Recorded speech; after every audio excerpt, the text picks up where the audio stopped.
Good morning, everybody. Welcome to today's edition of Boredom Busters with Lincoln Children's Museum. Now, all week we have been focusing on the Earth because Wednesday was Earth Day, where everybody around the world in 193 countries celebrates the Earth and thinks about what we can do to help make Earth a better place. Now, today is actually Arbor Day, which is a holiday about trees. So it goes nicely with that week about Earth Day. Now, did you know that Arbor Day started right here in Nebraska? So happy Arbor Day, happy Earth Day, and it is Friday, the 24th of April today.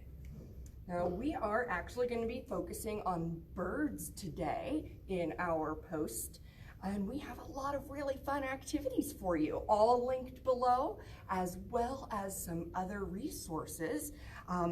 The Nebraska Birding Trails, Project Beak, and the Nebraska Bird Library are all really wonderful resources for people of all ages to learn about and learn how to identify the different birds that you can find right here in Nebraska. Now, I do have a video recommendation today. It is called Birds, and it is about birds. Well, there's one bird right there in the screenshot here, and that bird is an ostrich. So some things to think about when you are contemplating birds. Do all birds fly? Can you think of some birds that don't fly? Now, also with the birds, do all birds have feathers? Do they lay eggs? Where do they make their nests? And using some of those resources like the bird library, see if you can identify some of the birds that you see outside your window. I know I have seen starlings and a cardinal and some blue jays. I've seen some pretty neat birds around my home. In fact, yesterday we even had a bird visitor inside the museum. Now, I need to go onto one of these websites to look them up and see what kind of bird that was. Now, when you're thinking about birds and whether they can or cannot fly, here is a printable. You can just do it right on your screen. And there are different types of birds around the outside. And Kazoo needs some help organizing them into whether they can fly or can't fly.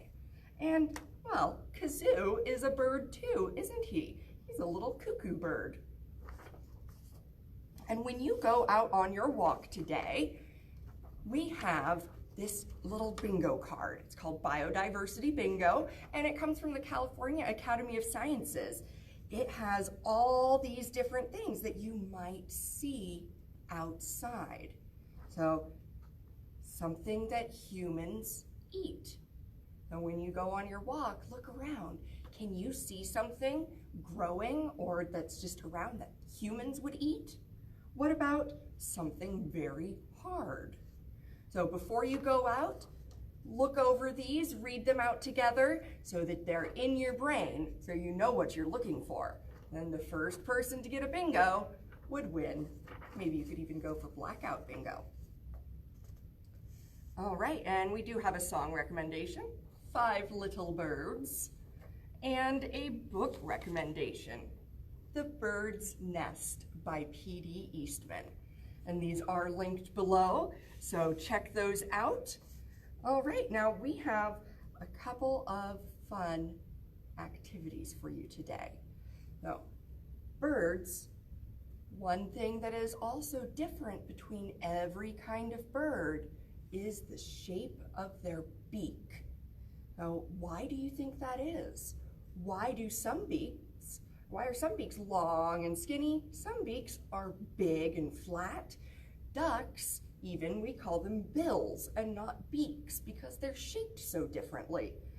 Now you can get some ideas looking at these different birds on here. There's an ostrich's beak and the robin's beak and the eagle's beak.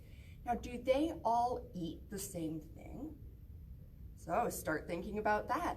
Maybe the shape of the beak has something to do with what they eat.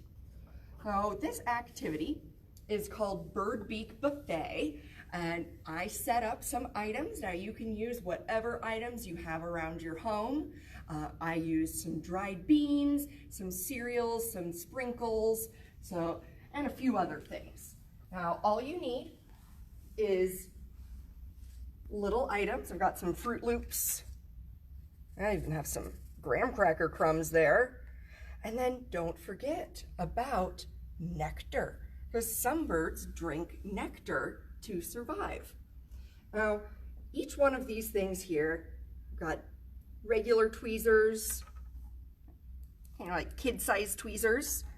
Oh, I've got these ones here. So imagine all of these as different kinds of beaks. Got some chopsticks. I even have tiny chopsticks, well, toothpicks there, big tongs. You can use spoons, you can use forks, you can use just about anything. I also do have a squeezy pipette here. So look at all the different items and the different beaks. Like, do you think that a bird with a beak like these tongs, would it be eating these graham cracker crumbs? Right? We're not getting very much in there. And a lot of it just falls right out. What about these little cereals here? Well, that one works pretty okay. But what about this tiny little beak here? Could this bird, I see this bird is actually eating these graham cracker crumbs really, really well. But it's not doing the greatest with these, and I bet that these beans are just too big.